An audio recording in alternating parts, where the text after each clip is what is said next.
Capital of the world, Las Vegas, Nevada. The lights are on and the mics are hot. It's time to get your MMA fix, junkies. Take it away, Big John. Gorgeous George and Goes, are you ready? Junkie Nation, are you ready? Let's get it on. From the fight capital of the world inside the beautiful Mandalay Bay Race and Sportsbook, you are listening to MMA Junkie Radio, the only show that matters.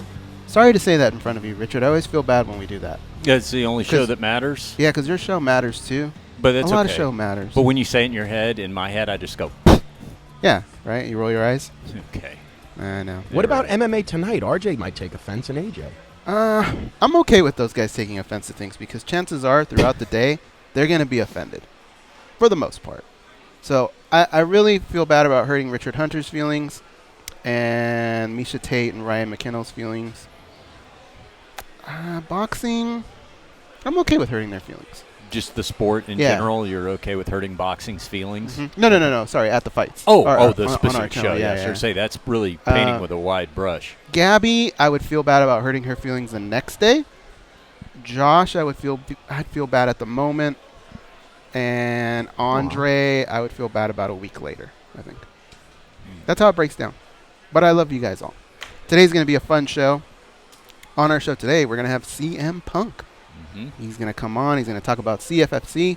He will be one of the broadcasters for that card, along with Shawne Merriman. And he's going to be talking about lights out extreme fighting. Gorgeous George is on his way. He got stuck in some construction traffic. Oh. Yeah. There's a lot of that going on around here. There's always something going up, huh? Or coming down? Yeah. Here in Vegas? Yeah, that's the way they do it. Yeah, it's been pretty brutal. But for those of you who don't know, our show broadcasts here from the Mandalay Bay, and right across the street, there's a brand new stadium being built, Raider Stadium. I think this week it's supposed to get a name, right? Aren't they trying to get sponsors for it or something like that? Follow that. I can't remember who's all in the running, but what the hell is George doing outside? Well, I like it. He's waving from outside the studio, and he's wearing a phone booth fighting T-shirt. But he's got to go over and make a little small talk with the cocktail waitresses. You didn't tell me sportsbook. You guys make phone booth fighting rash guards? No, it's a shirt. Oh, it's just tight? Yeah, huh? Yeah, it's just tight. Oh, okay. I was getting jealous there for a second. Two guests, of course, you guys can call in at any time, 877-FIGHT-93. That's such a good burn. He wasn't even here for it. That number again, 877-FIGHT-93. We had some homework yesterday, Richard. Yeah. And I don't know if you did yours. I did mine. I'm really good at doing homework. So eventually we're going to get into our top. He didn't say we had to put them in order. He just said come up with your top lightweights of all time. I think he said 5 to 10. I came up with 10. I didn't put mine in order. But at some point in today's show, we will do that. The UFC and Bellator. This show's funny. I literally just got a message as I was saying that. That's going to direct me to something else. And you know what that is? No. It's the fact that the UFC and Bellator, they're great, aren't they? Yeah, I enjoy them. I enjoyed them both. Yeah, a couple face-offs today that were pretty intense. A lot of fun. PFL. There are some good cards this weekend. I think it's going to be a really fun time. Gorgeous George and I, we're going to be doing some sportscaster duty. We're going to be calling some fights. You can always tune into that. And here is Gorgeous George, who I kind of want to murder, but I kind of don't. He just put a betting sheet in front of me. He's trying to lead me down a path of sin. Well, it's the fight capital of the world, Richard. Yeah. And our lines get updated every day by the moment. When we first started our show, man, I don't even know if I'm allowed to say this. I don't know who it was, but every now and again somebody would come in and go, hey, listen to your show. What do you think of this fight? And I would just go, oh, yeah, this guy's got a good chance against that guy. I mean, I'm talking about this is like when we first started here at Mandalay Bay. Uh-huh. And then I would notice that all of a sudden the line would pop up, and it would be indicative of what I had just told that gentleman. Really? And sometimes, I'll be honest, it was just kind of like a, here you go, get out of here. I didn't really put too much thought into it. It's come a long way because now these lines get updated just about every hour. And are you saying that mystery man was the MMA handicapper? No idea, Richard. Okay. I have no idea. Maybe he had the year. Could just be a coincidence, like when you mention Pop-Tarts aloud, next thing you know, there's a ad on your Facebook for Pop-Tarts. We didn't bring that up on air yesterday, but I swear to you that's happened to me twice. Yeah. Not with Pop-Tarts, but things that I've just said to somebody in a conversation, and the next thing I know, I look at my Facebook, and an ad for that thing has popped up. It creeped me out a little. It when should. I heard that. I'm not much into the whole conspiracy thing and the government neither. watches us, but it did get me thinking because every once in a while, every once in a while I get not hacked, but I'll get one of those emails where it's somebody trying to from a foreign dignitary who is something enlisting like your help Nigeria? to need you like to do a wire transfer. red flag. But this one says, and Yeah, I'm a sure lot of you've those. all gotten it, but I'm always the one that's doing the embarrassing shit, reading off things for ED and all that. But okay, this one says, hey, he gets to the point. Hey, you've been hacked. Yeah. Tough shit, kind of. And so let's get right to it. I somehow get into your email, and I'm gonna let the whole world know what you're up to. Unless you send me. And now he's not greedy. He just asked for like 600 Yeah. Bitcoin or something like It's that. usually a Bitcoin. Yeah, so it's not like he's Yeah. asking for like the $1 million. I mean, if I'm gonna actually kidnap somebody or extort somebody, I'm shooting for $1 million. I'm only doing this once, Yeah. and I got to get those 7 figures at least. That's bare minimum. Don't sell You got to have yourself somebody short. part of your crew. You know what I mean? So I You got overhead. right, exactly. But this one only says like 600 Bitcoin. So I guess he's trying to just catch people. I think he's trying to go, well, 600 is not the end of the world. Okay, I'll send it to him. He's out of my life, But basically what he says, I've hacked into your computer and I have the ability to watch you, and I've seen what you've been up to. Yeah. You know what I mean? Yeah. So you're obviously thinking, oh my God, those nights I've tossed off and my phone's been next to me or my laptop or whatever, they're on to me. Yeah. And but yeah, so I think that's what they're gunning for, because they're saying, and if I put it out of what I've seen, you're in a lot of trouble. You're going to be very, very embarrassed. I've And Now, never did- gotten that. did- never? That's did- scary. You know what? It's my junkie email too. Well, what I was gonna ask look you. and see, and it's not my regular email. Did Ghost send it from his junk email address, or was it like a? No. Do you ever go onto your Private. their junkie email? No. Is your junkie directed to your regular? Yeah. Yeah. I See, can tell you something, yeah. but I will not reveal the name of the fighter. But I can tell you a pretty nasty story if you guys want. You Sure. just can't know who the fighter is. Okay. Yeah. A fighter once told me that they got a video from somebody, and it was a video of them masturbating. And they told them, if you don't give me a certain amount of money, I'm going to put this out. Is this the one that was out like 4 months ago that the No, whole no, world no, knows about? no. Oh, okay. This was probably like 3 years ago. Okay. And that fighter just laughed and said, what kind of news are you going to break? Like everybody does that. And said he didn't really care, but he had his fingers crossed like, I hope nothing happens. And he said nothing ever happened. But he said that person didn't just say it. He sent them the video. And it was Wow. like, it was just kind of like his face, I would That's- have liked to have seen the reaction on the would-be blackmailer's face when he realized there was zero market value in this video he got, Yeah. because the guy's like, I don't care. Do you know? What do you did he know- say? Go ahead. He called the bluff? Yeah, he or? called the bluff, but he goes, dude, who gives a shit about that? Like, everybody does that. But he said on the inside, he was thinking, oh, my God, please don't let that. How did that guy get that access? Through his phone. Or either through this camera or through his phone.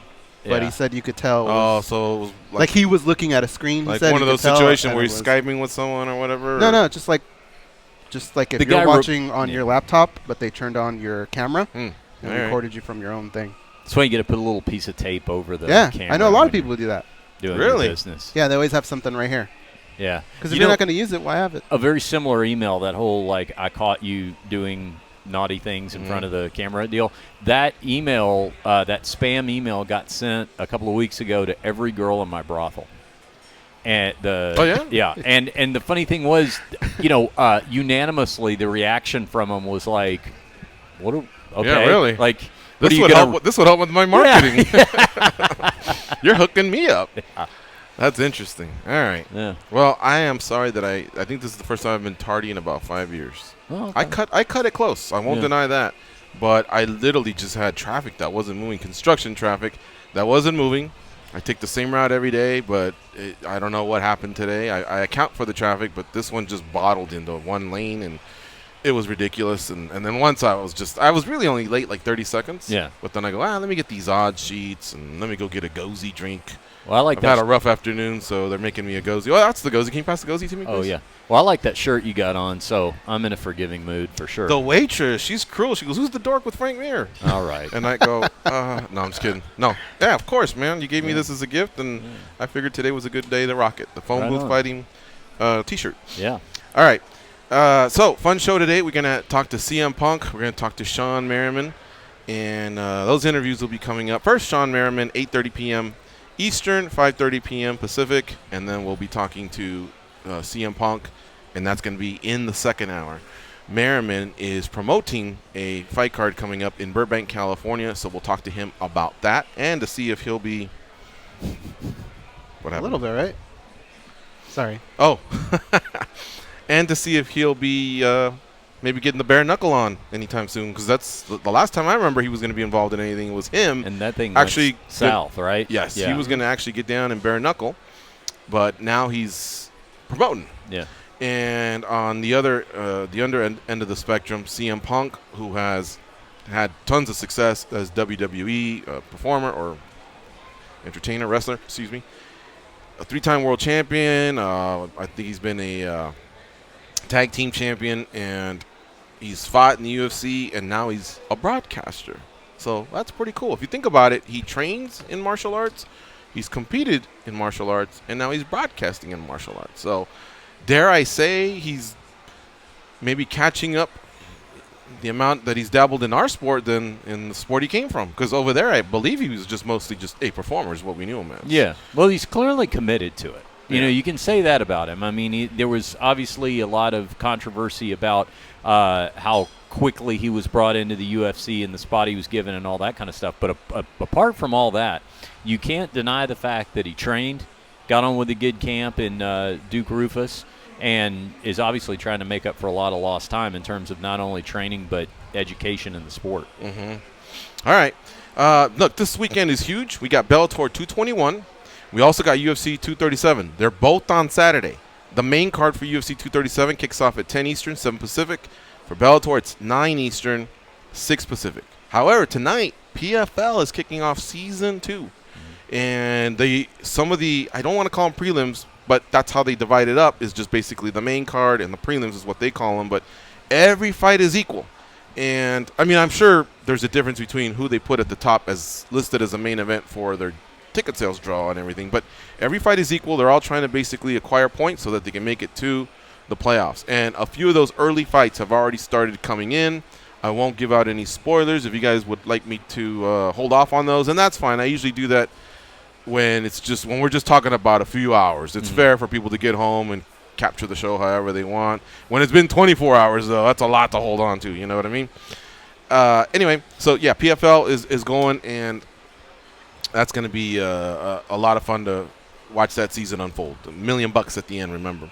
Now, from Bellator, I guess we have some audio there. Michael Chandler responding to Pitbull. That one's one of the fights that I'm looking forward to the most. We got their lightweight champion defending against the featherweight champion.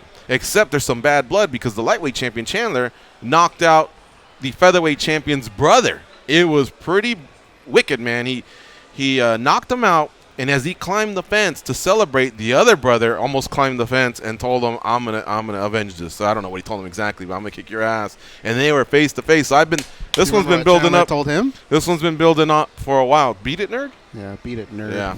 So anyway, we have a little bit of audio from that because we'll also talk some UFC, but I want to talk about this Bellator first. How do you respond to that, Michael? That there's a man that wants to kill you on Saturday night in Chicago. Yeah. Who cares, man? This is hand-to-hand combat. This is 25 minutes in the cage. I've done it 25 times. I'm ready to go out there and do exactly what I did to his brother to him. I could care less who steps across the cage from him. This one's exciting though, because very few times in my career have I had somebody who allegedly has this kind of animosity. You know, I think this is the way he motivates himself. This is the way that he gets himself pumped up. I'm here to compete. I'm here to collect a paycheck, and I'm here to provide for my family. He's just another guy with 2 arms and 2 legs. He's very good everywhere. I'm just better. Well, I wouldn't say it's allegedly. I think it's pretty clear. He dislikes him. Yeah. He probably meant something else, but he gets hit in the head, so that's fine. I'm really, really pumped up for that fight. I think Chandler nailed it at the very end there. The other guy is very, very talented. Patricio, Brazilian Jiu-Jitsu black belt. He's fought, the who's who of the featherweight division. He's got power. He knows how to compete. He knows how to train. He comes from a quality camp. But I think Chandler is just those 10 pounds, he's just a bit bigger, and he's just as talented. He's more explosive. Chandler? There aren't very many people that are as explosive as he is. Yeah. Now, as I say that, I am also reminded of the fact that a flyweight just recently beat a bantamweight. Granted, the bantamweight dropped, so anything can happen within 10 pounds.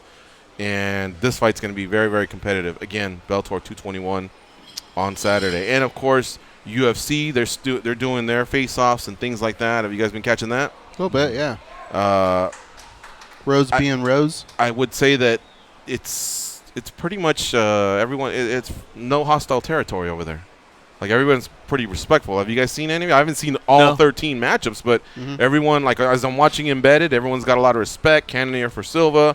I mean, they all talk about, the knockout, winning, and that stuff, but I'm not seeing any pushing and shoving. No, I don't think there really has been. Yeah. We were trying to figure out which card is more impressive, right, between the Bellator card and the UFC card.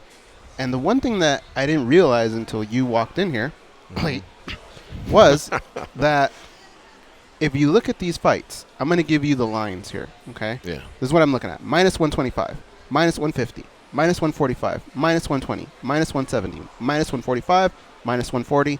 It took, about 6 or 7 fights before I actually got to minus 280. Mm-hmm. Okay, there's another minus 150 here. That means this is very close matchmaking in the eyes of the matchmakers, or of the odds makers. It tells me Rich Chu was not building this card. No, he was not. Yeah. You're right, Goes. I think there's like 8 matchups that are all within minus 170 or less.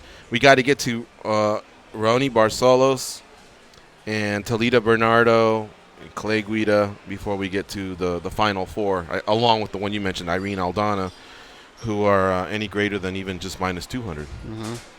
So it's going to be a competitive night. The only thing, guys, is we're hardcores. I've watched – there's 4 embeddeds. I've already seen 3, and I'm really pumped up about these fights. But after reading that the UFC possibly only sold 100,000 pay-per-views for UFC 236, man, that's a damn shame. I'm really excited about it. ESPN. Not only are they with the UFC, but they're with PFL tonight. And those fights were classics. Poirier and Holloway, Adesanya and Gastelum. But yet only 100,000 bought. I don't think it and had I've to do heard with it the card. from like the Meltzer. You know how Meltzer does something with it. I was reading Jeremy Botter, who said he's got his sources, and I've known him for a while, so I know his sources. Probably one of them is reading about what Meltzer has to say. But I think I've read it. I think on MMA Payout, or like there's 3 different sites and people that I follow that have just kept quoting the same thing. And what the hell, like.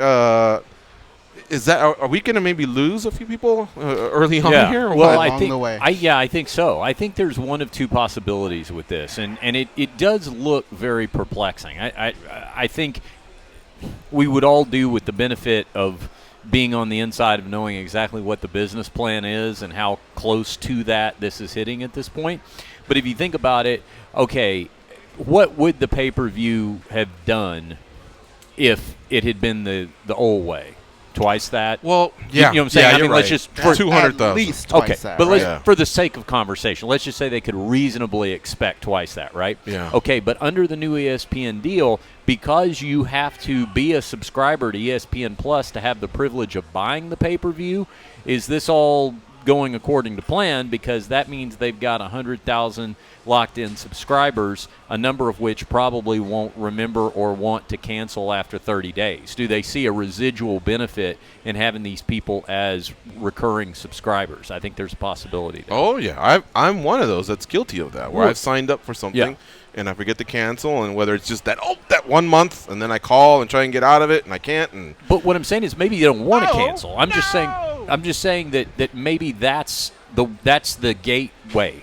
That's what they're looking to have to get people involved in subscribing to that app. So if their business model says you're talking on the ESPN side. Yeah, exactly. Okay. If their business model says, okay, far fewer pay-per-view buys, but tens of thousands of new app subscribers, if not hundreds of thousands of new app subscribers each and every successive month, I think that could possibly be their means to an end. But if you're the UFC, you're happy that you're getting a bottom line of 400K or 500K per pay-per-view. Yeah. You're ecstatic about that because in the past, when Demetrius would only sell or Amanda Nunes would only sell 125, 175, that sucked, you know. But you're getting a guaranteed 400K, 500K. That's the two numbers I've seen.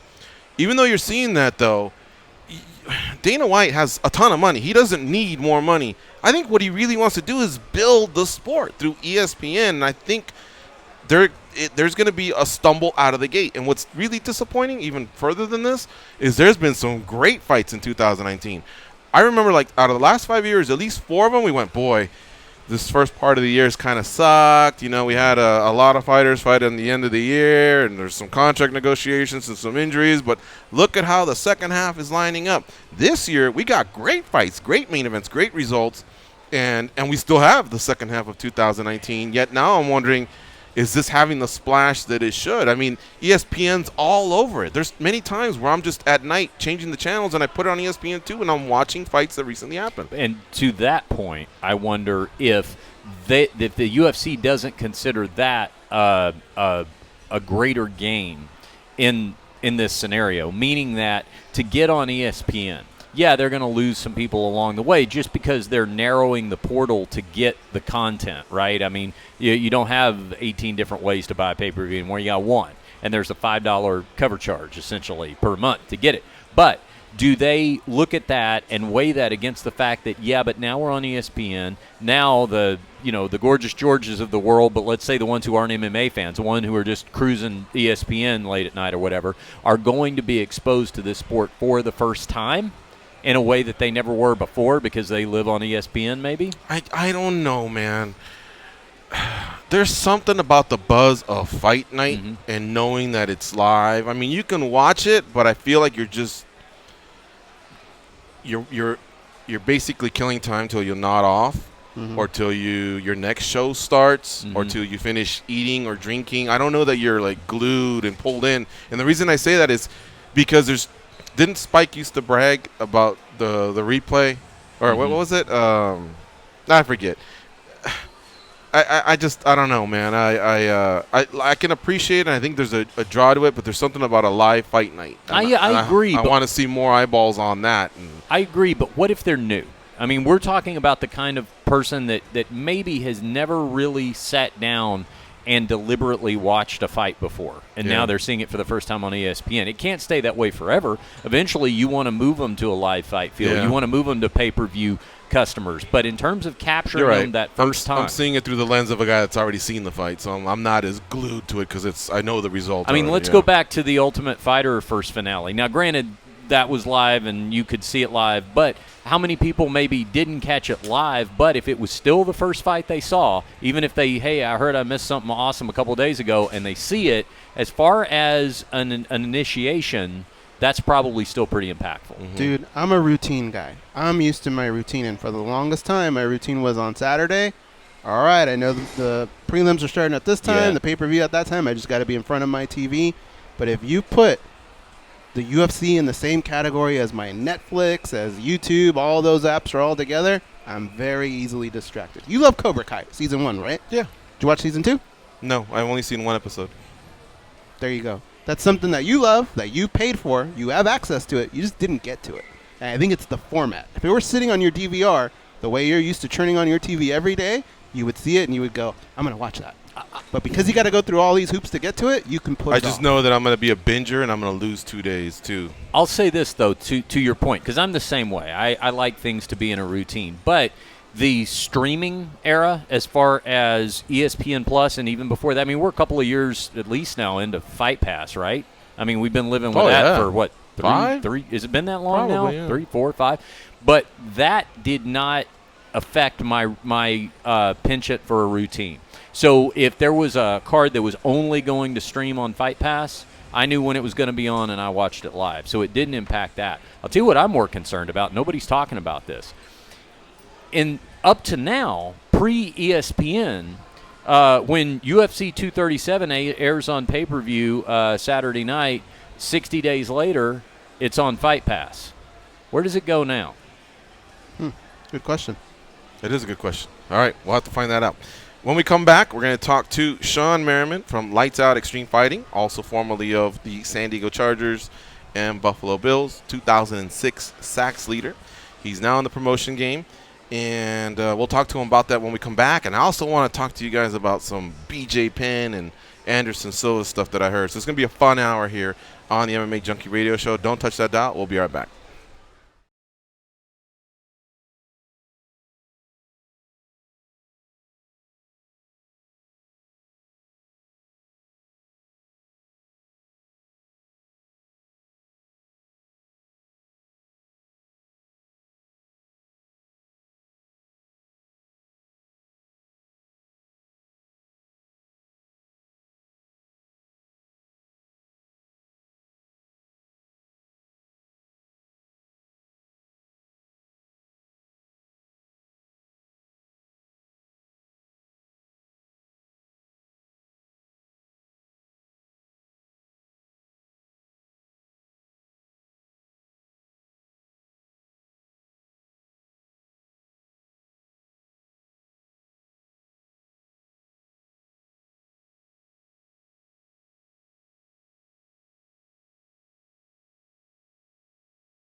It's underway. It's Game 6 of the conference semifinal series between the Toronto Raptors and the Philadelphia 76ers. Hear all the excitement on NBA Radio, Series 207 XM86, and streaming on your phone and at home on SiriusXM connected devices and speakers. It sure would be nice if they told us where the series sat. However, I'm here for you. It's 3-2 Toronto. So Philly needs to win this or they go home. It's in Philly, and the score right now is Toronto 15, Philadelphia 13. I really want to see a Game 7, man. All players should have to go through a Game 7, and go Philly is all I'm saying. Game 7s are the best. I know. Well, hey, real quick, what's Boston, the hockey? 1-1. Is that a Game 7 too? No, it's Game 1.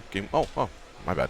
All right, Shawne Merriman is ready to go. I got to admit, when he was booked, I thought, oh, man, is he getting back into the is he going to do a bare knuckle or what's going on? No, hell no. Shawne Merriman, former 2-time Pro Bowler, 3-time All-Pro, sacks leader in 2006, former Rookie of the Year.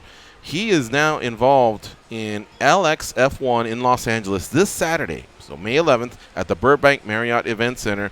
He is promoting MMA. It's a new MMA league promotion called Lights Out Extreme Fighting, but we'll refer to it as LXF1. This is the first card. Tickets available at www.mmatix.com. Tix with 2 X's. Joining us now on the hotline, Shawne Merriman. What's up, Shawne with an E? How you doing? What's up, my man? How's it going? Good, man. Welcome to MMA Junkie Radio. You're on with George and Goes, and we also have Richard Hunter from the Phone Booth Fighting Podcast. We're excited to talk to you here about this fight card you got coming up, man. But first of all, is bare knuckle still just at any point in your future? Where I was disappointed that it didn't work out, earlier this year. Yeah, man, that league crumbled. It was a very bad promotion, and some fighters actually fought in that card and never got paid. Mm-hmm. So it turned out to be not good. And I seen what was going on, man. It just wasn't for me. I said, I started seeing the red flags, man, and I darted. Right. Well, I ask only because BKFC has really, really taken off, and a few of the guys that were on your card have migrated over, and they've signed Paulie Malignaggi, and they seem to be doing well. So I know you put some training in, and I've always wanted to see you compete in combat sports. So hopefully maybe that's a part of your future. Yeah, no, it's cool because they got legit guys. Obviously, I had dinner actually the other night with Paulie. So I'm wishing him a lot of success and get a W. But yeah, now for me, man, it's if I ever get a fight, it's gonna be in Lights Out Extreme Fighting. That's just kind of what it is. Mm-hmm. All right. Well, let's talk about the league that you have created here, Lights Out Extreme Fighting, May 11th in Burbank at the Marriott. Where did this come from? Is this just something you've always wanted to do? Did it come out of left field? Well, I've been around combat sports, man, and for the last 15 years of my life. I was training during the off seasons and was getting ready, as you were talking about before, getting ready to fight when I retired from football. And it just never happened. And we tried with a couple other leagues before, and then the bare knuckle league ended up crumbling. So I knew for the last about year and a half that the Lights Out Extreme Fight was going to happen. It was a former local promotion in Los Angeles called California Extreme Fighting. A lot of guys know about this league because they traveled through it in order to get to some other leagues. So when I met my partner Steve and George, who are the owners of that former league, we knew that we had a bigger platform. And now you got a Lights Out Extreme Fighting. We also premiere next Thursday on Fox Sports West and Prime Ticket, so that's pretty cool. That is very cool. All right. Now, I got some bullet points here, but one that stood out to me, and I guess this is where you could fit in or someone else, it will feature crossover bouts, so athletes from other sports stepping into the cage as fighters. Are you looking for over into combat sports? Yeah. So I was fortunate enough to play in the NFL, and football's always going to be king because it was my passion and what I wanted to do. At 28, we got a few guys that's training right now. I retired. I started training like hell with these guys because I just, for one, I love the sport. It kept me in great shape, but I still wanted to compete. I just didn't have kind of a way in yet because I didn't understand the other side of it. Well, I got a chance to introduce a few guys that come over and say, hey, man, Lights Out Extreme Fighting is here for you. So, hell yeah, we want former athletes, and I would love to transition them over. Chris McCain is actually going to fight on our July 6th card here in Burbank. Very cool. All right.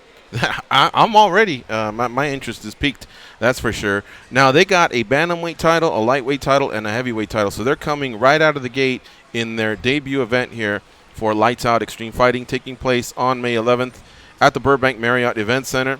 Fights start at 7 p.m. Tickets available at www.mmatixx.com. All right, Richard Hunter from the Phone Booth Fighting Podcast. What do you have for Shawne Merriman? Yeah, Sean, you mentioned a minute ago with George about your bad experience with bare knuckle. And a lot of times when guys get into fight promotion without previous experience, it's, there's the potential to lose money. There's a lot of mistakes that can be made along the way. I'm thinking one of the upsides of maybe you having seen other people make mistakes with promotions is that you've seen ways you don't want to do it. In other words, ways you want to do something right once you got your own promotion. So is there anything that you've seen, even just being around MMA, maybe that bad experience with bare knuckle, that kind of thing, that you had in your mind, you know what, when I get my own promotion going, we're going to make sure we do things differently, and it's actually ended up benefiting your perspective? Yeah, so, basically when I started training MMA, it was during the off-season between my 2005 and 2006 year. Actually, that year, in 2006, when I came out and led the league in sacks, and I got very, very athletic and violent with my hands and leverage and all that stuff. So I started to dive into sport, and I was with some of the best fighters in the world, in San Diego and Los Angeles. They would come down, and they would work with me during the off-season. So when I retired in 2012, I ventured off and started to train even heavier. 2015 and 16, I started working a lot with Bellator.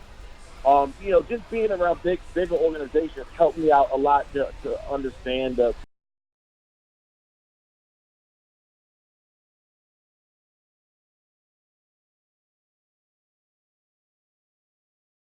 behind the scenes and what goes on, and even outside of just really working and doing things with the fighters, right? I mean, talking about the true aspect of just the business part of it, right? Mm-hmm. So, about 2 years ago, I started to go to these fights out here in Burbank, California Extreme Fighting. I said, damn, this is a hell of a promotion, and I knew that I wanted to be closer to the sport because I've been around it for the last almost decade and a half of my life. So right then and there, I knew that this is what I wanted to do. And having a football background and coming to the NFL and transitioning over to where I'm at now, I have even a greater experience at having being a part of the NFL for so long and understanding how that works. And now I'm just transitioning over into another sport that I also love.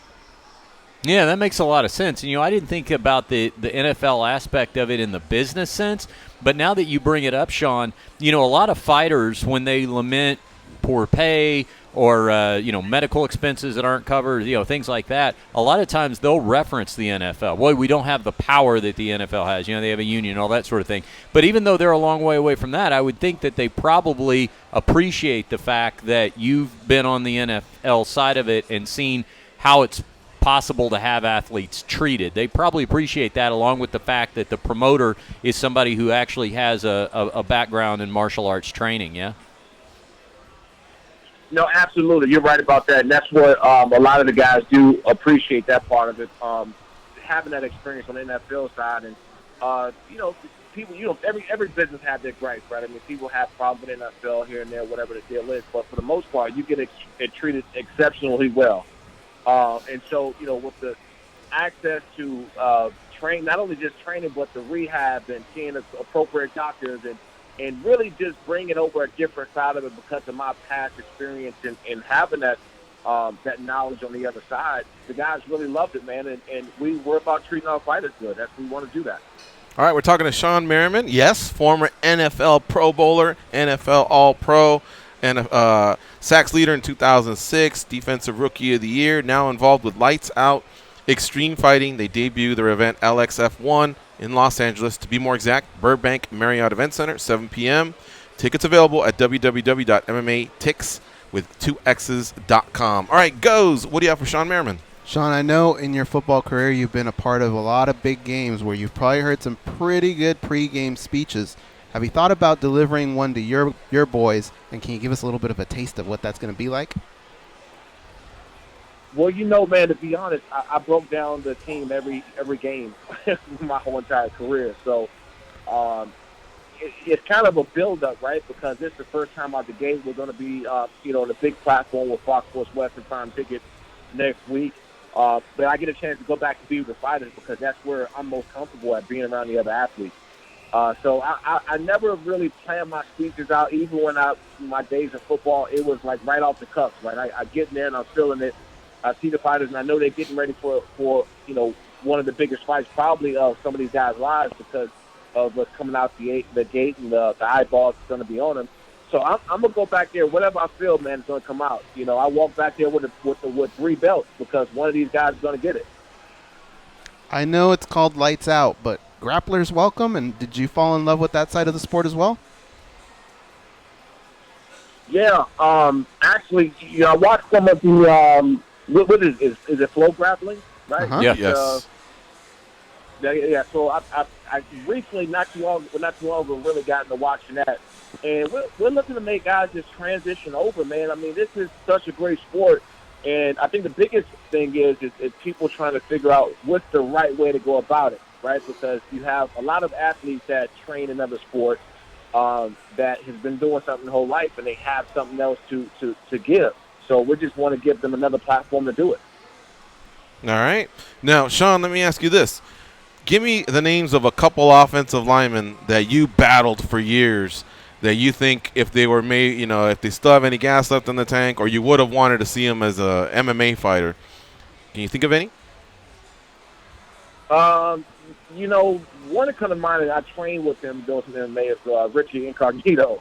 Oh, yeah. He's a big, athletic, mean dude, right? I mean, he's here and there, he's moving around. He's 300 plus pounds. You figure if he lose some weight, man, he can probably do some damage in there. But you got some guys that are really like linebackers and outside linebackers, pass rushers, some wide receivers that are really, really physical. So we're gonna have some guys, man, that come over that's going to do extremely well. You know who I was thinking? Because I'm going to think a little old school here. How about Larry Allen? Remember how athletic he was? I mean, that dude could run like a 4 or 5. He played for the Niners for a few years. That's my squad that I root for. But I remember he had some good years with Dallas. I remember he was a stud, very strong. And then I think of like aggressive DBs like a Pac-Man Jones, who's kind of had his off the field troubles there. I think he recently got into it with some dude at an airport. But I think there's a lot of guys in the NFL that could come over and do well as long as they don't break in practice. Now that you mention it, Gronk got some time on his hands. I would love to get Gronk in there. I think Gronk he can do some things, man. He's big, athletic. Is he tough though? He's kind of a like a Hollywood guy though, isn't he? Is he going to go in there and do the work though and grind?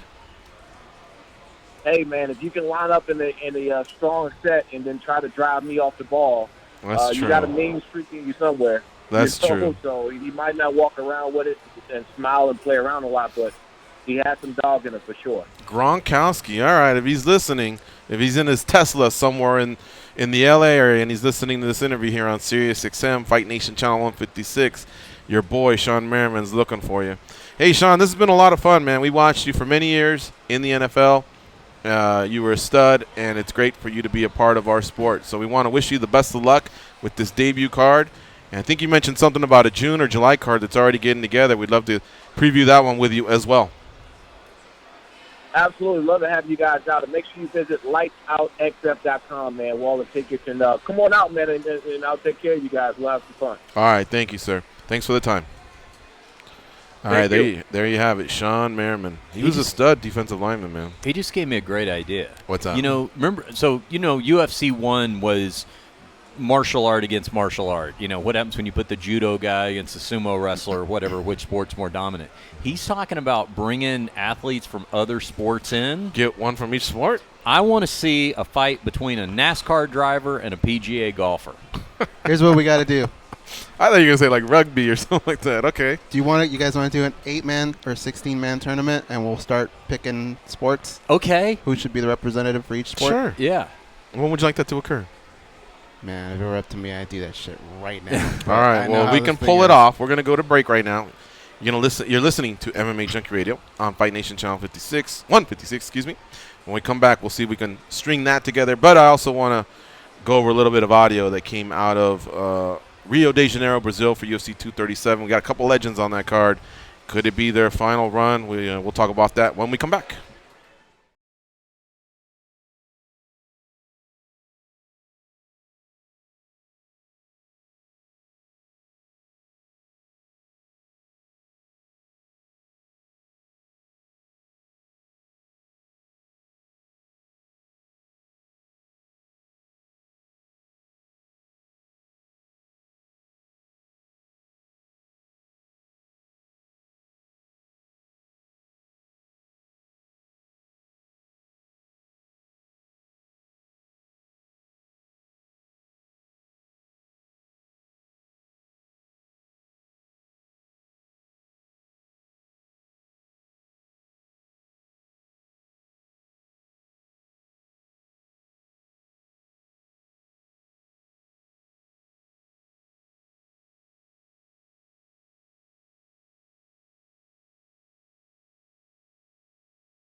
Those are some of the best chicks I know.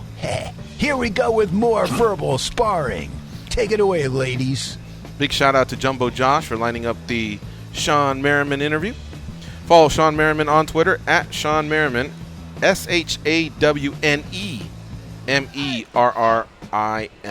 He's got an E at the end of his name. Let him know that you heard him on the at MMA Junkie radio show with at MMA Junkie George, at The Goes, and at Richard Hunter. All right.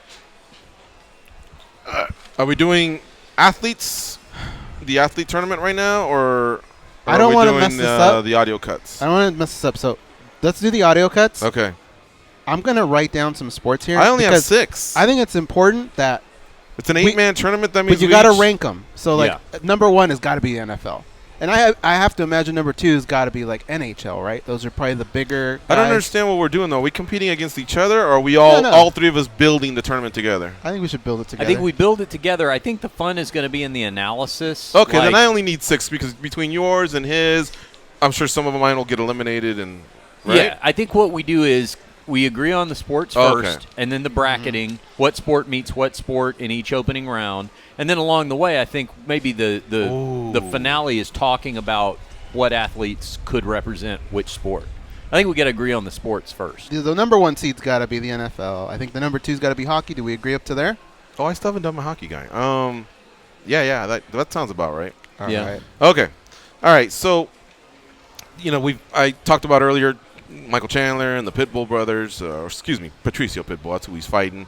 Bellator, man, they're getting in the swing of things. They're having their media days, their workouts. Well, the same's going down in Rio de Janeiro, Brazil. And our Fernanda Pratas was out there in Brazil. And even though she did not get the audio you're about to hear, we do have audio from BJ Penn. Let's hear that, Josh.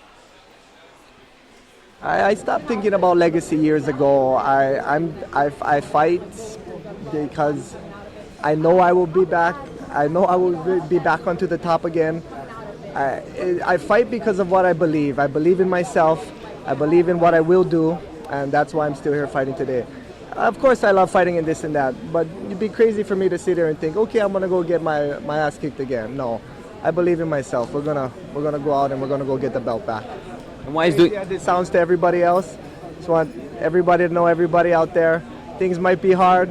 Don't stop. Keep going. Well, you'll be hard pressed to meet a fighter who doesn't have that belief in themselves, correct? If they're going to win. Right? Yeah. If someone doesn't believe in you, you look at them and tell them straight. Your lack of faith disturbs me. Leave. That audio comes courtesy of Aaron Bronstetter. And my immediate thought is what I walked away with was he said, I want to get back to the top. Look, he's on a really, really bad tailspin here, not only inside the octagon, but outside as well. But I'm just going to concentrate on inside the octagon. I think he's lost 6 straight or something like that.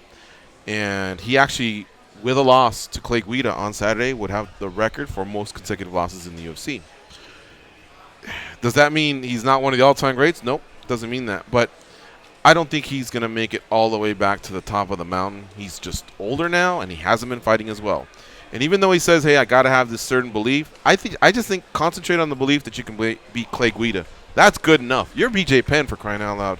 You can fly back from Brazil, and everybody will still look at you as one of the greatest lightweights of all time. But I think that was a slip that is just going to not blow up in his face, but I just think people like us and other shows are just going to talk about it, and I think he needed to word that a little bit better because he's just far. I mean, as far as possible as you can think of from getting back to the top of the game. Yeah, when you're on top of the mountain and you've lived there for a while, it's hard to go anywhere else. So I understand why that's his mindset, but you also have to be realistic, and things just have not been going his way as of late, and I mean, you got to focus on the guy that's ahead of you. But what's crazy about our sport is you take a guy like a Clay Guida, you match him up against the champion. Yeah, he's going to be the underdog. But wouldn't we all sit here and go, I guess he'd have a chance if he could maybe somehow get the fight to the ground? That's what makes the sport cool. Guida's a beast on the ground. We're looking at teams right now where if you were to take, right now the Raptors are playing, right? Mm-hmm. If you were to take the worst team in the NBA all day, you would just bet Raptors, right? You can't necessarily do that in mixed martial arts all the time. What do you think, Richard? Well, I think there are ways of saying, there are ways of keeping your confidence, not expressing any doubt in yourself, but at the same time, not saying something that is wholly unrealistic. Like, for example, just saying, you know what, one fight at a time, I'm focused on the guy in front of me. I know that's the most cliche thing in the world, but that's a way of saying I'm focused. I intend to win this fight. I've got every belief that I will, and I can't think of anything else past that. I will say, though, that ironically, I think his statement about if you find yourself in a adversarial situation, you simply look at someone and say, your lack of faith disturbs me, please leave. It's pretty good advice. I think that'd keep you out of some trouble. Not Star Wars? I think it's a Star Wars quote. Is that right? I don't know. Picture of BJ Penn was still at the top. This is 2005, 2008, 2009, whatever. And some guy with a 6-5 win streak saying that. I mean, we'd be doing the same thing. Just the roles would be reversed. We'd be going, bro, there's no way you can get to BJ Penn, let alone beat him. You know? Penn's just had his best years go by him. But I do want to say something. There was a report that came out. He did not talk to MMA Junkie. That was per him, straight to the UFC PR. We did not have an embarrassing moment or anything like that, but we did break the story of the off-the-field troubles, and I guess maybe that's why. All right, we'll be right back. 60-second break. MMA Junkie Radio.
And this is MMA Junkie Radio. So 60 seconds ago, I was just talking about BJ Penn. Let me finish that thought. BJ, you know, our website broke 2 stories. One about his trouble with his partner. I don't think it's his wife, so we'll just say it's his partner. And then the other one having to do with a neighbor and a machete. He requested through UFC PR that he wasn't going to talk to us. But that said, he also alerted all the other media, no personal questions. So we've had a good relationship with BJ Penn for many years, but I understand his point. And the one thing he said in clarifying, like from his side, from his statements that he's put out, was he doesn't want to put out any more statements. He just categorically denies what's out there. But he says he just doesn't want to give any more traction in the form of, you know, more quotes and more Google alerts and more SEO because he has another side to these allegations. And I think that makes sense, honestly. I don't. I'll tell you why I think that's a PR miscalculation on his part.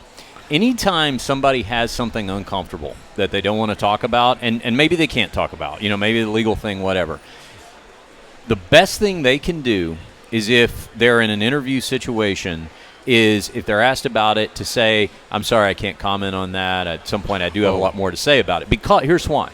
Because everyone knows, or anyone who's familiar with the story knows, and certainly fans are going to know, that that elephant in the room exists. And so what he's doing is, or whoever is in that scenario, they're creating a scenario where it's clear they're avoiding something, and it's clear that the interviewer was told not to ask them. People aren't stupid.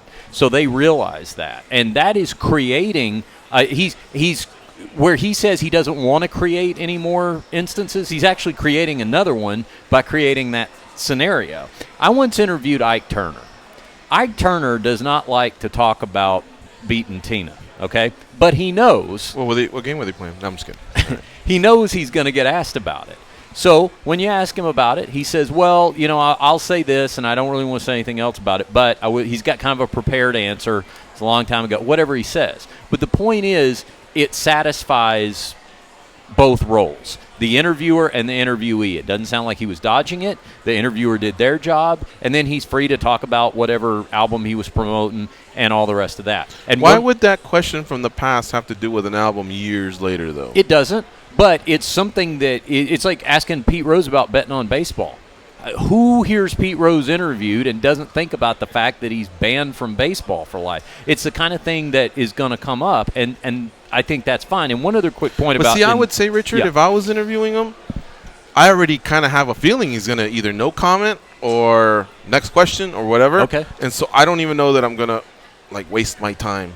But I think the problem with that is when we start getting into suppositions that to the listener or the reader or whatever your medium is, if it's somebody who's knows the story, has followed it, and realize maybe they're following your train of thought, yes. But there will be other people who are going to hear that. It may be the only time they ever hear you, or it may be the first time they've ever heard him interviewed, and they'll think to themselves, whoa, I was waiting to hear about that story that I've been hearing about, and it just wasn't addressed at all. And one other quick thought about particularly BJ's situation. And I agree with most of the first part you said. I'm Yeah. glad you brought that up. Yeah. Food for thought. You're right. You do have the ability to be approachable for anything that's going on, and yet not have to give, these token answers. Yeah, I mean, but one other quick thought about Sure. BJ, in where I think this is a kind of doubly a miscalculation, is if he's looking at that scenario and thinking, okay, I'm going to stick it to MMA Junkie, and the way I'm going to stick it to him is they're not going to get to interview me.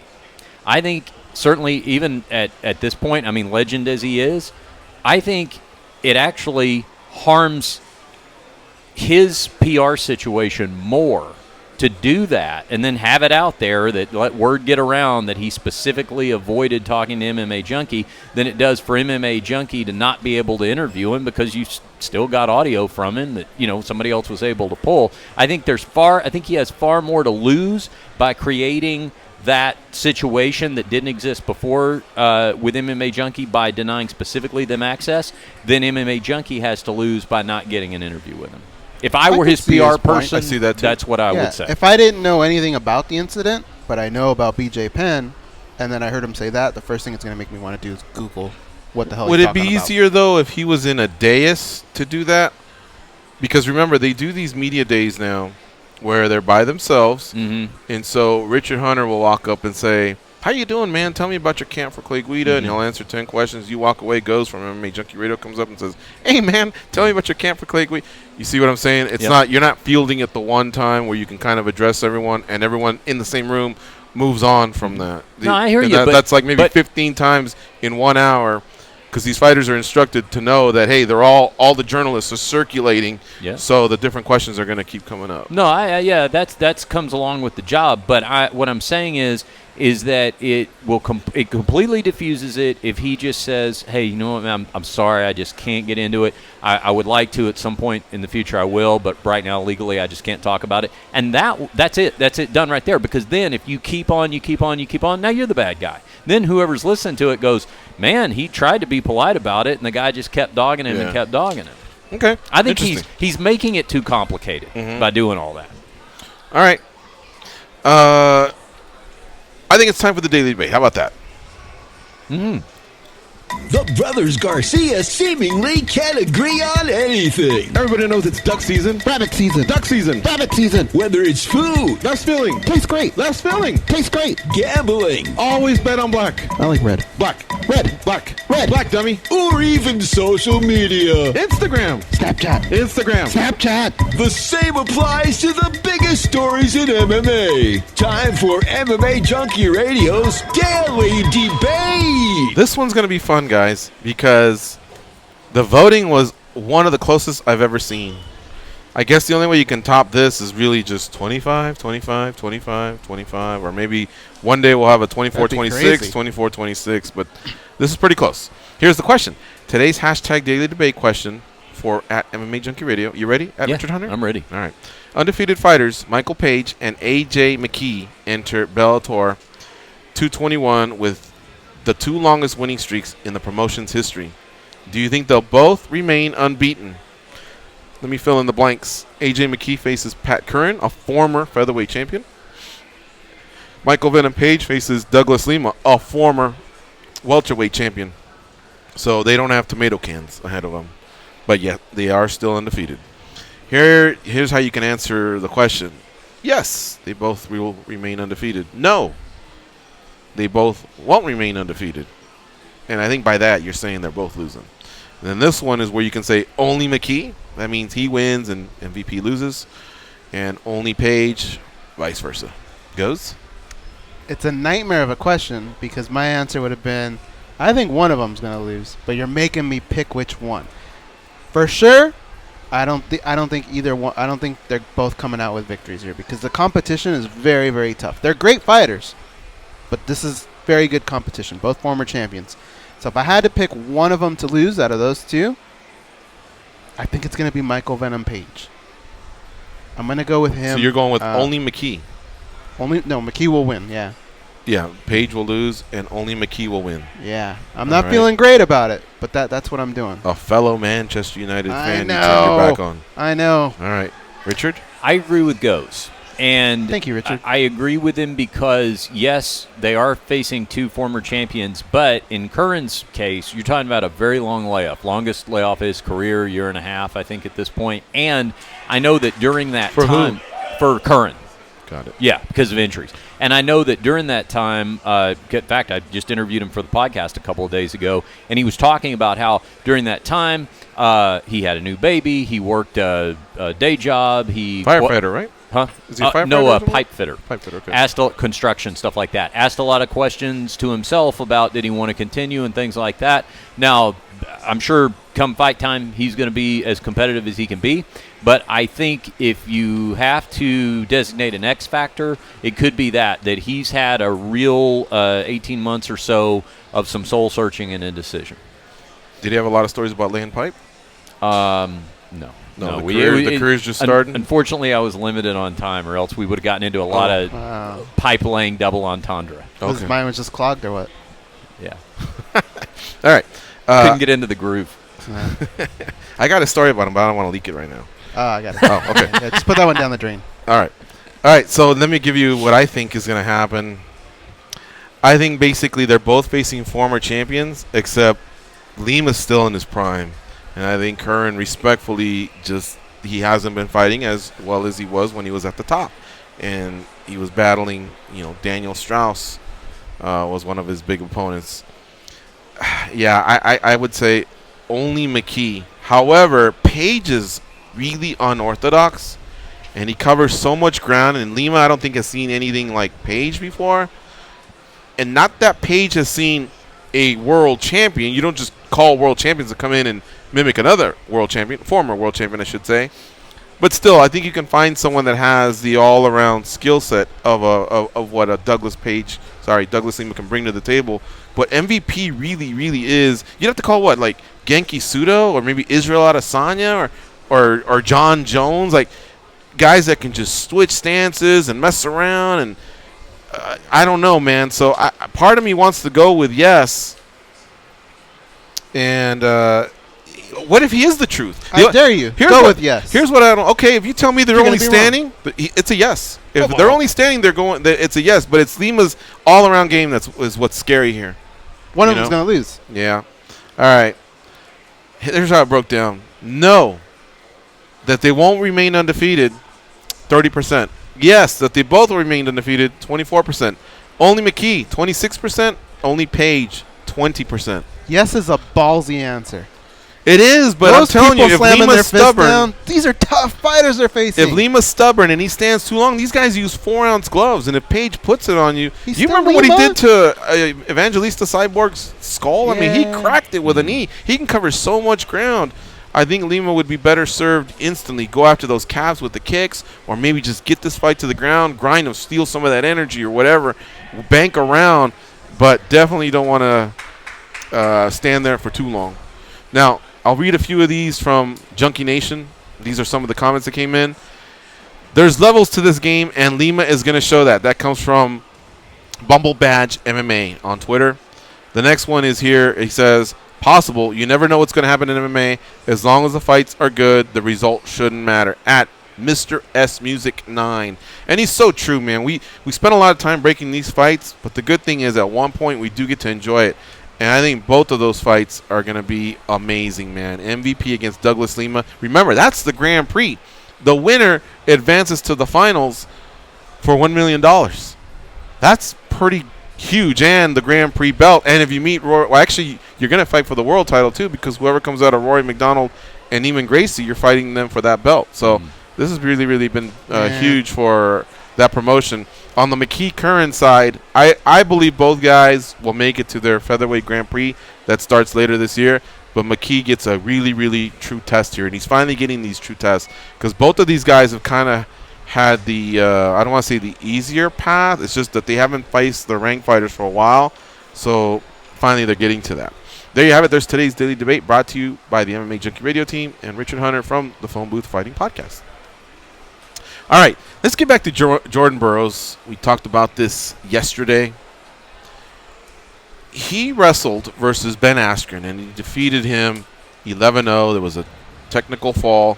The match came to an end. And in seeing an interview that was done post-fight, Ben Askren basically said, look, I knew that beating you was basically not in the cards, but I just wanted to get a takedown. And they did an interview, a post-fight interview together, but during that time, they did ask Jordan Burroughs, would you like to fight in mixed martial arts? And so they had a little bit of a lively conversation, and I think Jordan Burroughs was really surprised when he realized Ben's been in our game for 9 years. And the look on Jordan's face was like, wow, I don't want to pay 9 years of dues just to get to what you're doing. Because Ben's like 18-0 or 19-0 or something like that. But he does want to dabble in it one time. Are you guys getting more interested in this? You've spoken on this a little bit already, but, you know, another 48 hours have gone by. Are you warming up to this? And we just had Shawne Merriman on the show, and he's looking for maybe people like this, except I think Jordan is really fixated possibly on the UFC. UFC President Dana White's already saying, we'll have you. And they're the ones that can kind of pay the money that Jordan Burroughs is looking for, because he's been pretty blunt about the fact that he does want to get paid. But, man, I'm telling you, going back to that interview, he just talked about how huge that card was, Grapple at the Garden, Beat the Streets, Grapple at the Garden, was for wrestling on a Monday night. 5,000 packed the Hulu Theater, and it was, you know, monumental. He thanked Ben Askren for wrestling him, and they were both really, really stoked. But it still seems like his far and away number one love is wrestling. Yeah. In this sport, I hate seeing people come in that just want to try it. That's just not – this isn't the sport to do that. You're going to get hurt. Remember Michael Chandler when he first came in? And – you know, he wrestled most of his life, but he had this thing within him where he wanted to compete. He wanted to learn how to throw hands. He wanted to do all that stuff.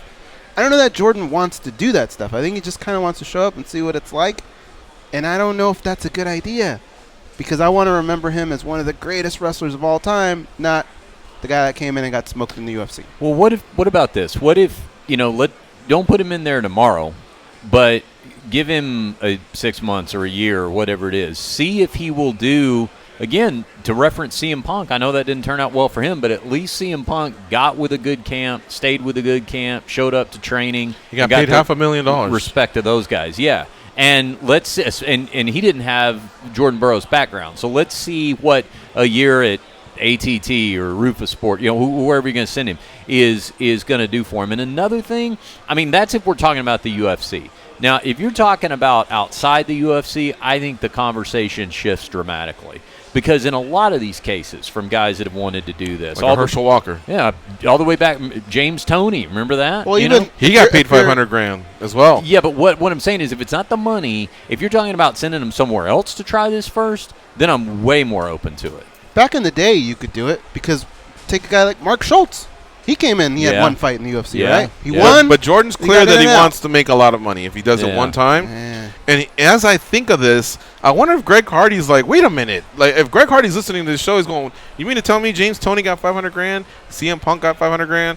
Jordan Burroughs says he'll do it for $500,000? That's what he told Chael Sonnen. And I'm on the Dana White Contender Series. Like, where's my money? Because he's actually been going out there and icing fools, you know? Yeah, now what if – all right, so they drew 5,000 people to the match, right? Yes. I mean, I don't know if either he promoted that himself or co-promoted it or, you know, got a cut of the promotion or whatever, if he could come anywhere close to that. But maybe if money is such a concern, maybe you put that on with some kind of independent promoter. And, you know, you get cut in. De La Hoya? Yeah, but you get cut in for, you know, a huge share of it. And that way you're not having to worry about getting paid Does from De La Hoya MMA still exist, by the way, or was it one and done? UFC. Well, it's one and done. So far it's one and done. Now, according to Tito Ortiz, there was going to be another one, but then I look up and he's somewhere else. Hey, he's at Combate. He's fighting at Combate, yeah. Well, he's too big, though. This is an older Tito versus a younger Jordan. We have an event center here at Mandalay Bay. Yeah. All right? If I told you Jordan Burroughs is fighting there tomorrow, pick up an opponent, just somebody that whatever, and the ticket prices are Jose Canseco? No, he's too old. I mean like somebody mixed Tito. martial arts. I mean, let's talk. Yeah, let's what about entertain Tito? that. Let's entertain it for a second. Because Tito's not going to really threaten you as much with a hand. I wonder if he would do that at Combate. Man, well, how much would you pay for that ticket? You're here, just chilling. And I go, the 50. tickets. Yep. I told you the tickets 50. $50, you would pay for it? Yeah. Are you sure? I'm not putting in a media pass or none. I'm like, I'll pay you 50. And Can I'll I walk call in. bullshit for a second? You think I'd pay more? I think you'd pay less. And more, and maybe you might. the money. Yeah, show me the money. You might not even do it. Because how many times have we seen a UFC pay-per-view card and said, I think I got better things to do this weekend, and we just wait. That's happened before. I think when you put your money where when your mouth is, I think a lot of people would just go, It sounds good on paper. I feel like I would be like you. All right, $50, here you go. But I think when it comes down to it, I would just say, man, I got other shit to do. That's the problem. I have said that with pay-per-views. I don't know. All right, we'll talk a little bit more about this later in the show. We got to go to a break. When we come back, we're going to be talking to CM Punk about CFFC 74, Balmaceda versus the Outlaw. That's right. On May 17th, out of the Etis Arena in Atlantic City, New Jersey, Cesar Balmaceda versus Sydney Outlaw. In the main event, Cesar Balmaceda will be defending his interim lightweight title. You can catch the fights on the UFC Fight Pass. So CM Punk is part of the broadcast team, and we'll talk about him, with him about some of these fights coming up here on the MMA Junkie Radio Show. So do not touch that dial. Hey, is this how seating goes? Oop.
Put excellence and excitement in your Vitamix. Add ice, and you get MMA Junkie Radio. Don't miss the finale of the MLB Network Radio's doubleheader tonight at 9:30 Eastern as the Washington Nationals battle the Los Angeles Dodgers. Catch the live play-by-play on Sirius 209, XM89, and streaming on your phone, and at home on Sirius XM, connected devices and speakers. All right, on our website, MMA Junkie, you go to the Rumors tab, you can always see all the upcoming cards on the major organizations around the world. CFFC 74, you don't have to go far down for that because they got a card coming up on May 17th at the Etis Arena in Atlantic City, New Jersey. We spoke to Cesar Balmaceda a few nights ago. He's going to be facing Sydney Outlaw. Not calling the fights, on that particular night. I believe our own John Morgan, right, guys? Should be, yeah. He's doing some play-by-play, and part of the broadcast team is former WWE heavyweight champion and former UFC welterweight CM Punk. What's up, CM Punk? How you doing? Welcome to MMA Junkie Radio. Hello. Hey, I don't know if Morgan's doing that or if his first show's the California show. Oh, okay. We have like so many shows coming up. I think it's still going to be me and Mike Gill on the call. We got Jessica Penne coming in to help out, and obviously pretty up the announcer booth for that show in Atlantic City. But the 25th of May, I think I'm looking forward to partnering up with Morgan on that one. All right, cool. Well, Morgan's been our guy. He's co-hosted with us many a times, and I can't wait to see you guys call the fights. But I guess we'll talk about this card here, CFFC 74, Balmaceda versus Outlaw. Now, Balmaceda, he corrected us. We thought it was for the interim lightweight title. Like, in other words, both competitors were going to be fighting for the title, but he's defending here. So I think that experience will be valuable for him going into the Outlaw fight. Yeah, absolutely, and that's a tough fight for him, man. Yeah, that is a really tough fight. Like, if you look at Sydney Outlaw and his level of competition and the last bunch of guys he fought, apologize, everything's escaping me. My notes aren't in front of me, but like he's on a pretty lengthy win streak to get this title shot too. So it's CFFC doesn't really do gimme fights, and right. This is a tough one for Caesar, especially if you consider this his hometown. You're right, man. A lot of alumni from CFFC is doing very well right now, and we noted that in the Balmaceda interview. Aljamain Sterling, Jimmy Rivera. I mean, there's been some really, really good fighters that come out of there. So to get to a point where you're competing for a title, and there's 3, by the way, on this card, you got to be a tough guy. And Sydney Outlaw has 3 times as much experience as Cesar Balmaceda. Do you think that might play a hand at all in this fight? Yeah, I really do. I think it's make or break for Cesar. You know what I mean? You're not considered the champion until you defend your belt. So I think it's a huge test, but I also think it's a huge step up in competition for him.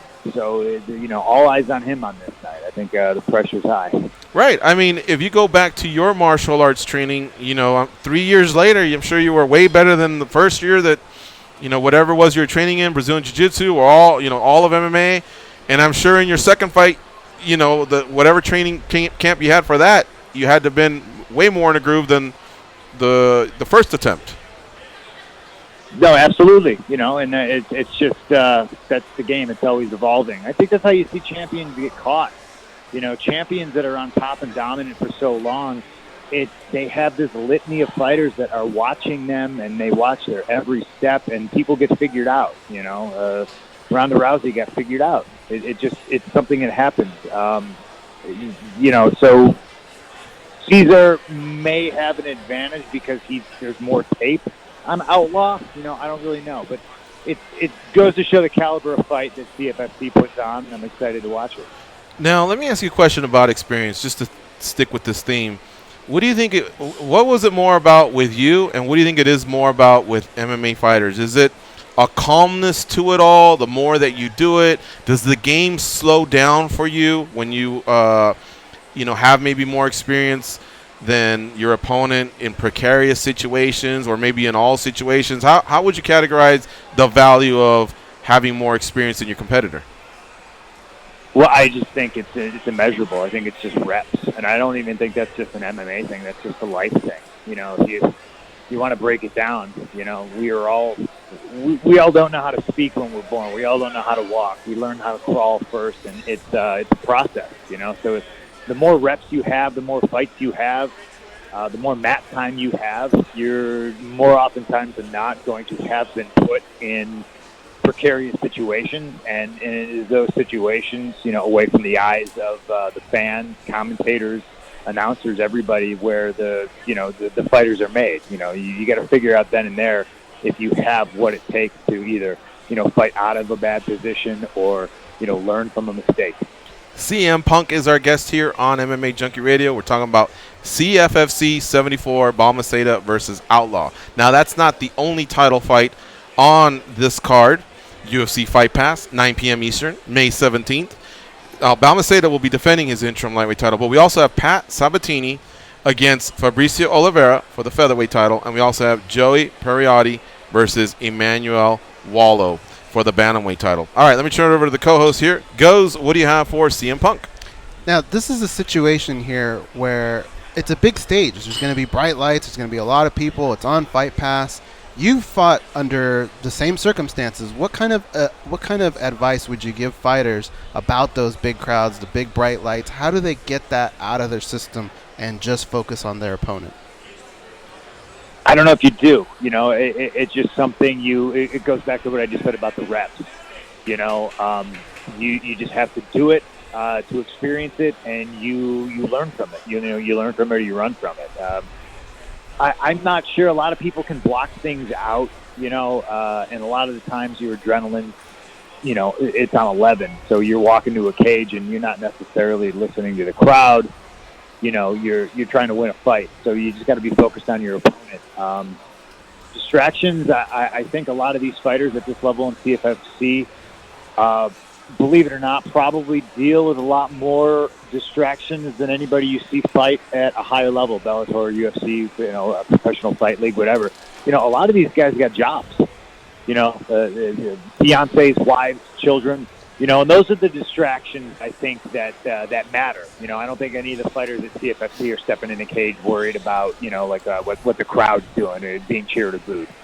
That's a good point. All right, we also have Richard Hunter from CBS Sports and the Phone Booth Fighting Podcast here with us. Richard, what do you have for CM Punk? You know, with you doing commentary for this fight, I have always believed that anybody who is involved in any aspect of MMA journalism benefits from training in it. And that definitely shifted my perspective even when I just started training at a rudimentary level. You have had this golden ticket opportunity over the last couple of years to train at an elite camp with elite MMA fighters. What have you noticed as far as how that's affected your perspective and the way that you talk and analyze fighting? Because I've got to think that's had to yield dividends outside of the cage that are probably going to be pretty evident on this card.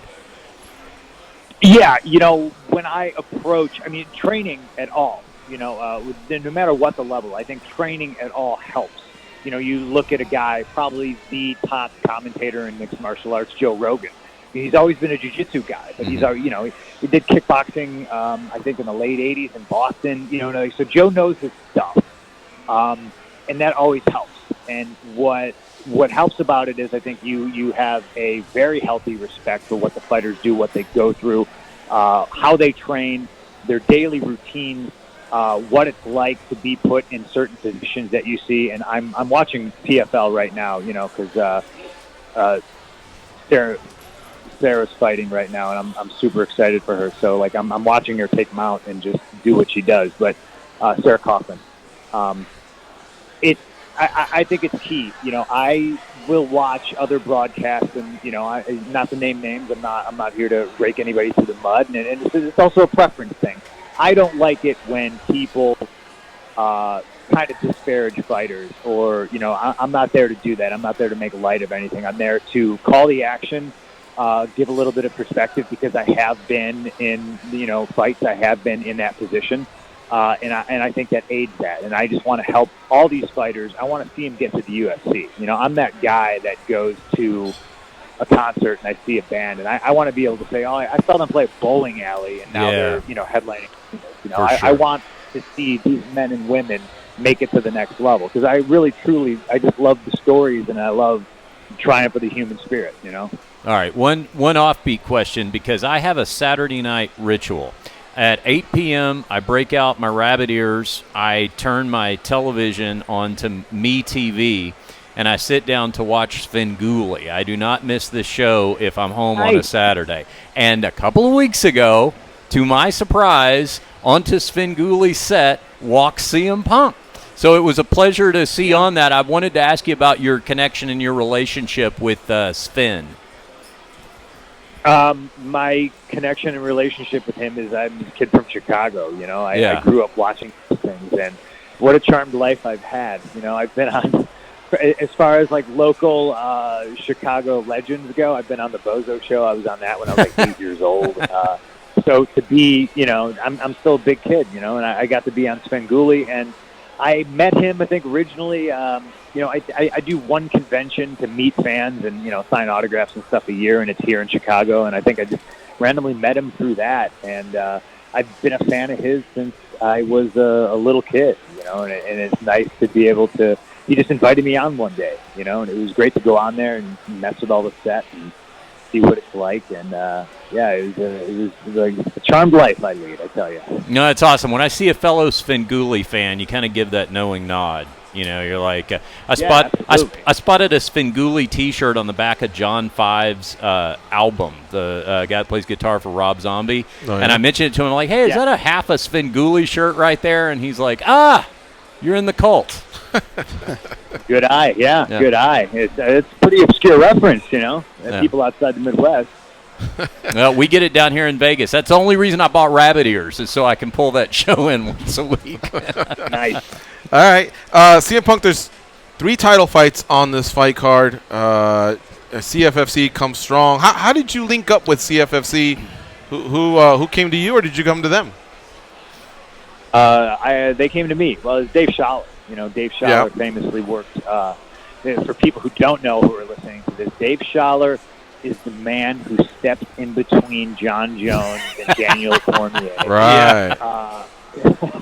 And you know who I'm talking about. I don't need to explain anything else. That's Dave Schaller. That's him. Dave Schaller's moved on from the UFC. He works for the Philadelphia 76ers, so he's stressing out right now in Philly at the game. And he just approached me. He said, hey, I think you'd be really good at this. Do you want to do it?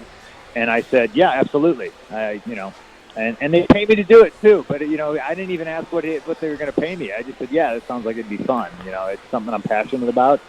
I get to watch and speak to and pick the brain of fighters, and not only that, the coaches I get to see, every time I do a CFFC, Daniel Gracie, Jim Miller, everybody's out there. It's that tri-state area is like such a deep talent pool of tough gyms. So everybody gets to come out there, and it's fun to just be a fly on the wall watching and learning. Well, you train in MMA. You've trained in martial arts for many years. You competed. Now you're broadcasting. Dare I say you're maybe going to be more immersed in our sport than maybe all the years that you did pro wrestling? Seems like you really love MMA. I think it's fair to say, like longevity is the key, right? It's not a sprint, it's a marathon. And, talking about fighting is something I super enjoy. And obviously it doesn't put the miles on your body that getting punched in the face does. But yeah, I'm here to stay for sure. People ask me all the time, like, oh, is this a thing? Is this setting you up to be a UFC broadcaster? And that's not. It's nothing on the radar. I mean, obviously, if Dana called me and he was like, hey, we need you. Paul Felder didn't make the weight allowance for the helicopter ride or something like that. We need you in Vegas. I'd be there. That's a weight joke, by the way. Yes, yeah. Yeah, you know what I mean. Like, I'm not trying to go to broadcaster school or anything like that. It's just I just think it's something I have a knack for, and I enjoy doing it. And at this level, especially, like I said, I get to see the stars before they become stars, and it's fun to be there. Right. All right. Well, quick update. I don't know if you're watching, but the Sixers are up by 13. But how about you give me an update on Kaufman? How's she doing? She's in the winner's circle right now. I got the TV on mute, so I can't see what she's saying. But she won. I'm sure she's talking about coming for. Oh, she won. Yeah, head and arm choke. Mm-hmm. Pretty early in the first. It was just Sarah Kaufman by the numbers. Like she got on the inside, clinched. Girl tried to do that head and arm throw that doesn't always work unless you're really good at judo. And she just took her down, mounted her, and went straight for the sub. See there, even in the middle of an interview, he can still do color analysis. He did. That was pretty really, impressive. really good. Yeah. Now, CM Punk, are you gonna are you looking like to stay with CFFC for a while, or did you tell Dave like I'll do a few shows and maybe is this only something you're gonna write out for like a year, or what do you see it as far as your future goes? I see CFFC in my life right now as a priority. If anybody calls me to do anything else, I always say, well, I have this on this date, it's CFFC. So I'm not locked into any kind of ridiculous. And this is predominantly what I love about it. It's like it was a friend reaching out to a friend saying, "Hey, I'm getting back in this game. Aside from all the the 4 other jobs I have, you want to come on this ride with me?" And I said, "Yeah, absolutely." So that's the root of it. That's the core of it. We don't. There's no contract negotiations. We don't argue about money. I'm along for the ride, and I appreciate being asked to come along. So I'm not looking to jump ship. I'm not looking to go anywhere else. I'm just having fun doing what I'm doing. I want to be respectful. At this point in my life, it's a good place to be, where I have all the time and the money I need, and I get to do what I want. It's kind of unfair, really. I want to be respectful of your time. This is our first time having you on the show, so you still got time for 2 more questions from me? I'm good. Yeah, brother, I'm good. Okay. I had such an early day today, and I think we're Okay. CFFC 74, Balmaceda versus Outlaw, May 17th at the Etis Arena in Atlantic City. The UFC Fight Pass has you covered, 9 p.m. Eastern start time for the main card. We're talking to CM Punk. We'll be on the broadcast team that night.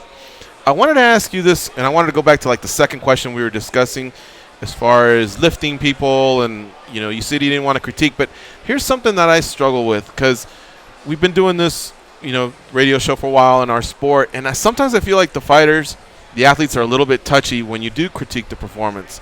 And I'm okay, as we're watching Philly and Toronto, if Kawhi Leonard or Joel Embiid went 0 for 15, we couldn't help but say, you were terrible tonight. You know what I mean?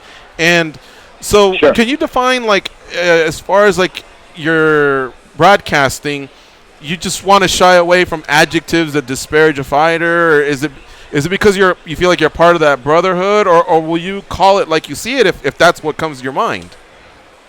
No, I will absolutely call it like I see it, but I find sometimes more often than not, nobody's going above and beyond to find out, the stories. You don't know what these guys go through, especially on a fight week. And like at this level, CFFC, like I said, the last time I got to sit down and interview Cesar Balmaceda, tell me he worked at UPS. Yeah. Right? So he's working a full-time Long job days. at UPS. He's got a wife. He's got a kid. And he's in a title fight in his hometown. That's a lot. Yeah. So if he comes in the fight and he slips on a banana peel, and who am I to go, oh, look at this guy, he just wasn't ready, blah, blah, blah. I would frame it in a way, and I would say, there's a lot on this kid's shoulders. You know what I mean? Gotcha. This fight isn't everything in his life. Probably the most important thing would be his son and his family. You know what I mean? And stuff happens, extracurricular stuff. Lord knows I know what that's about.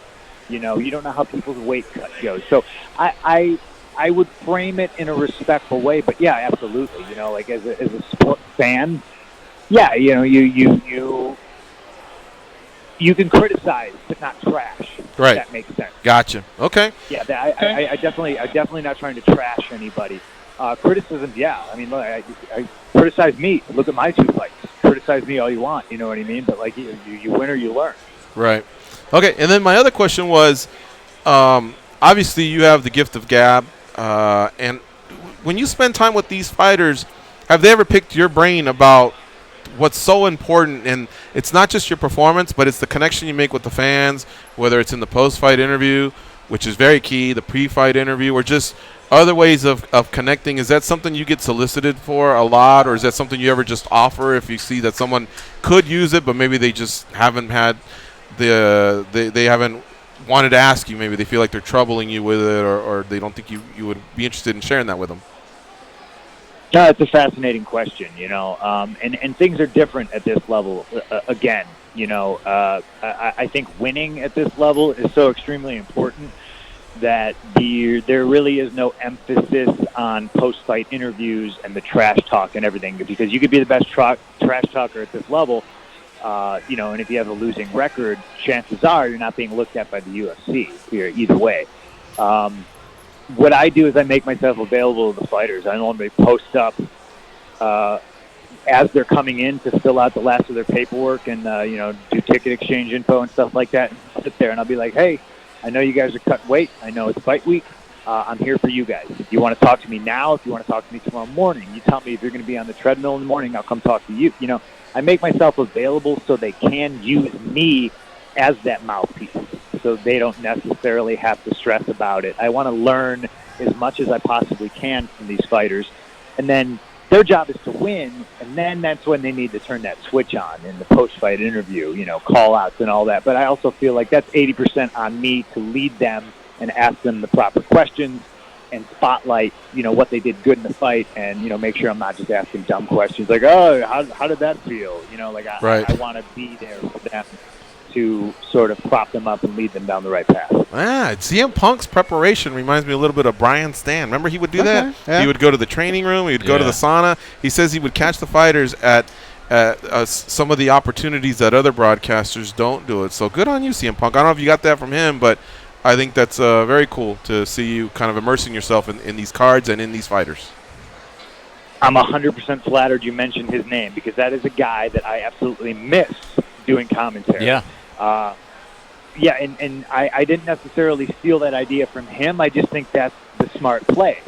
You know, I just think it's not only is it, you know, uber respectful, but again, like, you know, these guys, you know, they're getting in a cage to fight a human being. It's way more stressful and important than, you know, anything else. So if they're not comfortable talking to me at 8 o'clock at night, maybe they're better suited to talk to me at 6 o'clock in the morning. You know what I mean? And you know, and it helps me, and it makes my job easier, and I think it makes the broadcast better as well. So everybody wins. Yeah. All right, you heard him, Goes. He got his nap in, so get that last question in. I want to know more about this Sven Gulli guy. Okay. I'm a West Coast guy. I don't know much about this. How about you come over to my house on Saturday night? Okay. 8 o'clock. We'll have Jennifer will make a nice vegan meal, and Okay. we will sit. In fact, it's a perfect month because it's Frankenstein month. He's doing Bride of Frankenstein this Saturday night. Perfect time. Why to the jump rabbit in. ears though? Why aren't you pulling up a web page? It's Or not- why you- isn't this on regular TV? If it's, Well, that is sounds like it's a hit. That's Like- the original regular TV. That's how you would do it. Well, you know what I mean. Yeah, I know, but that's how you got to do it. But I still don't know what it is. Well, what are we watching? Why don't you come over to the house and I'll show you, Okay, and then you'll so- be in. And next time you talk to CM Punk, he'll be like, "You're cool too." All right, I'm Going going to do blind this. like that. Or just think classic movie monsters, you know, Oh, silly yeah. horror movies. Okay. I can get Don't behind take that. yourself too seriously, kind of campy. You know, I'm trying to think. You know, like I think every regional market back in the day had somebody Like Elvira. that would. Okay. Ooh, now you're talking. Okay, yeah, obviously, yeah. Sven Gulli is like a much uglier, less well endowed Elvira. But he's super knowledgeable. Like the cool thing is, I mean, yeah, I've got the box sets of the Universal monster movies, but in the breaks, he'll give you background on like all these actors were also in these movies, or they came from the like he'll tell you all the backstories. It's very, very cool. All right, we'll brush up for the next time we have CM Punk on the show when we preview CFFC 75. But for now, we'll leave it at that. CM Punk, thanks for the time. We really appreciate it. We look forward to your call of CFFC 74 on May 17th. Thanks again. No problem, guys. Thanks for having me on, on. man. Yeah, everybody tune into Fight Pass, man. Check out the cards. They're always action packed. Awesome. Give Larry Talbot a pat on the head for us. I will. Thank you. All right. Thank you for the time. Bye-bye. That's his dog. Oh, is it? His dog's name is Larry Oh. Talbot because Larry Talbot is the real name of the Wolfman. Really? That's CM Punk's dog's name? Mm-hmm. And He's his got dog, a full name. Yeah, and his dog Oh, wow. looks like a wolf, like the Okay. Wolfman. UFC Fight Pass. He's right. 9 p.m. Eastern on May 17th. And shout out to Dave Schaller for landing that up. And speaking of Dave Schaller, Sixers are up 78-61. We're going to go to a break. We'll give you a few more updates on some of the stuff going on. PFL's going on right now. Sixers are going on right now. I see the Boston Bruins. So stay close. It's the MMA Junkie Radio Show on Fight Nation, channel 156.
called the mute button. Here are those two numbnuts, Gorgeous George and Goes. Now, many of you on the West Coast are on your way home. Some of you on the East Coast are probably on your way home as well. But West Coast drive time is more, I guess this is why I'm saying this too. If you get home, ESPN2, the main card kicked off about an hour ago for PFL. Man, competition's good in mixed martial arts, and these guys are doing really, really good stuff. They're the league that paid out $1 million to their regular season / playoff winners last year, and they're back. Tonight they feature Kayla Harrison versus Larissa Pacheco in the main event, but we still have John Howard versus Magomed Karamov, Ray Cooper III versus Zane Kamaka. So check it out on ESPN2, Channel 209 if you have DirecTV. Richard has a podcast with Frank Mir, the Phone Booth Fighting Podcast. Check them out. On iTunes, that's where I go. You can leave a subscription. But another thing that helps all the shows, not just theirs, ours, Dan Tom's, is the algorithm that iTunes uses. Leave a review, man, and those 5 stars are so key. Yep. Plus, they like to hear where you're from. You know, be detailed. Like, hey, I catch every show. I've only listened to you for the last year.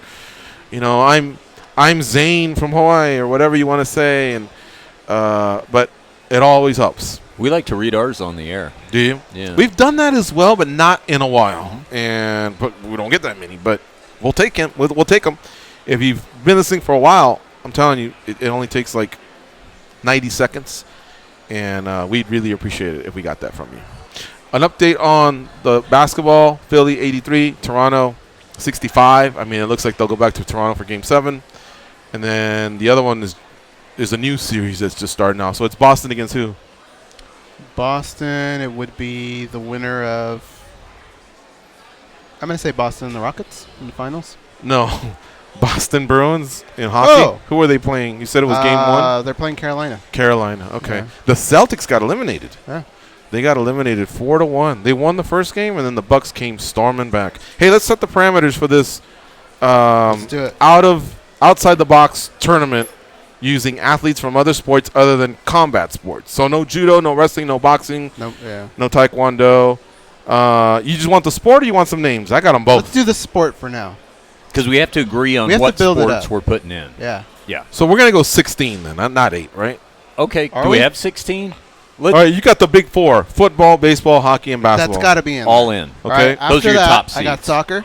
I got soccer as well. Okay. NASCAR, Richard said. Yes, NASCAR. And then the last 2, I'll give you some options. There's swimming, cycling, rugby, golf, we tennis, should go and 16. track. Because I have a surfer. I have a... Isn't surfing kind of like a hobby, though? Oh, come on. Are we putting a golfer? All right. I got gonna make it fun. a tennis player. Yeah? I got... who were some of these names again? I was trying to hide them from these guys, so I was using code, just like initials. Yeah. Okay, he's a basketball player. He's a soccer player. Oh, I have a NASCAR driver. Okay, good. And who is this dude? Oh, he's a baseball player. Okay. Curling? So all I came up with was, I guess, he already had NASCAR, so I came up with a surfer. A surfer? I guess. If we're going to do 16. Okay, if you add surfing, how many do we have? I mean, sports. All right. I'm going to name them. You count them. Yeah. Soccer, NBA, MLB, NHL, NFL, NASCAR, golf, swimming, cycling, rugby, tennis, track, surfing. What was the last one? Surfing. Bowler? That's 13. Yeah, let's add bowling. Bowling. 14. I need 2 more. E-gamer? Nah. Okay. Horse racing? Maybe we ought to throw it out to Junkie Nation. Yeah, we'll throw it out Let to them Junkie throw in Nation. suggestions. We'll 2 tackle spots still more open. of this when we come back. Thanks for co-hosting, Richard Hunter. We're out of here for Josh and Goes. I'm George. Have a nice day. Be a champion.